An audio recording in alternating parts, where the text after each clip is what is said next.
क्षमा में पृथ्वी के समान, बुद्धि विवेक में बृहस्पति के समान और शक्ति में साक्षात देवताओं के अधिपति इंद्र के समान हैं।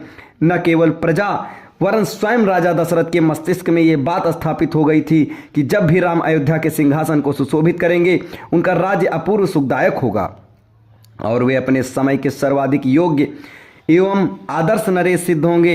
राजा दशरथ अब शीघ्र अतिशीघ्र राम का राज्याभिषेक कर देना चाहते थे। उन्होंने मंत्रियों को बुलाकर कहा, हे मंत्रीगण, अब मैं वृद्ध हो चला हूँ और रामचंद्र राज सिंहासन पर बैठने के योग्य हो गए हैं।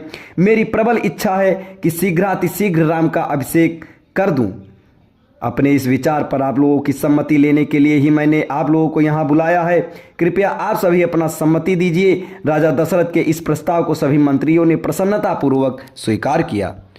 शीघ्र ही राज्य भर में तिराज तिलक की तिथि की घोषणा कर दी गई और देश देशांतर के राजाओं को इस शुभ उत्सव में सम्मिलित होने के लिए निमंत्रण पत्र भिजवा दिए गए।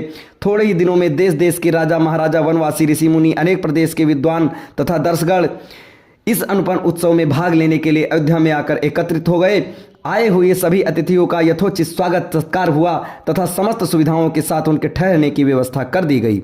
निमंत्रण भेजने का कार्य की उतावली में मंत्रीगण मिथिलापुरी और महाराज कैकेयी के पास निमंत्रण भेजना ही भूल गए। राज तिलक के केवल 2 दिवस पूर्व ही मंत्रियों को इसका ध्यान आया।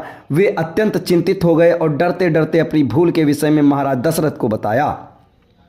ये सुनकर महाराज को बहुत दुख हुआ, किंतु अब कर ही क्या सकते थे। सभी अतिथि आ चुके थे, इसलिए राज तिलक की तिथि को टाला भी नहीं जा सकता था। अतएव वे बोले, अब जो हुआ सो हुआ, परंतु बात बड़ी अनुचित है। अस्तु वे लोग घर के ही आदमी हैं, उन्हें बाद में सारी स्थिति समझाकर मना लिया जाएगा। इसके आगे की कथा आपको अगले वीडियो में बताई जाएगी। तब तक हमारे साथ बने रहें। धन्यवाद।